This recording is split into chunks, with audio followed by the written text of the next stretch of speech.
तो दोस्तों, कहानी की शुरुआत में हम देखते हैं कि एक प्रेग्नेंट औरत एक ऐसे हरामी बच्चे को जन्म देती है जो जैसे ही उम्र के साथ बड़ा होता रहता है, इसके अंदर वैसे ही काम वासने वाली अजीब तरह की बीमारियां उत्पन्न होती रहती हैं। और जब ये पूरा बड़ा हो जाता है, मतलब 18 साल से ऊपर का हो जाता है, तो इसके अंदर एक ऐसी काम वासना वाली अजीब तरह की बीमारी उत्पन्न हो जाती है जिसका डॉक्टर के पास भी कोई इलाज नहीं होता। दरअसल होता यह है कि रात के जैसे ही 12 बजते हैं तो इस लोंडे का पप्पू ऑटोमेटिक खड़ा हो जाता है।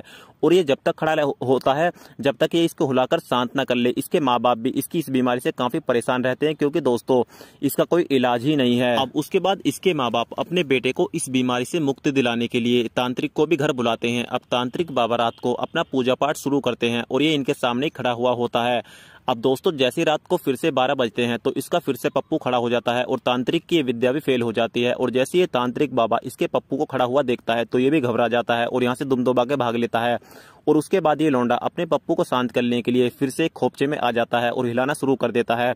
तो यहाँ पर एक खूबसूरत और होट सी लड़की इस लौंडे को ये काम करता हुआ देख लेती है और इसको राजा कह के बुलाती है।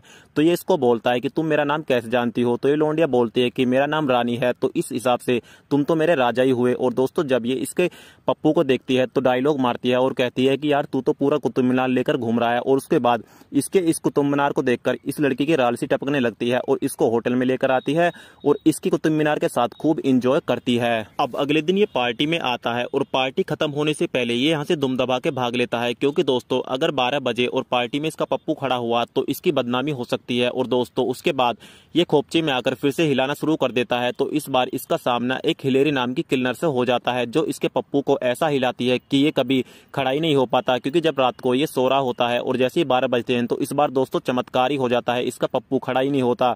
इस चीज को देखकर ये काफी खुश होता है और इसके माँ बाप भी काफी खुश होते हैं। फिर इसके माँ बाप इसकी शादी करने का डिसीजन ले लेते हैं। आप लोगों को अपडेट कैसी लगी हमको कमेंट सेक्शन में लिखकर भी जरूर बताएं। और फाइनली इस वीडियो को अंत तक देखने के लिए आपका बहुत बहुत धन्यवाद। Thank you.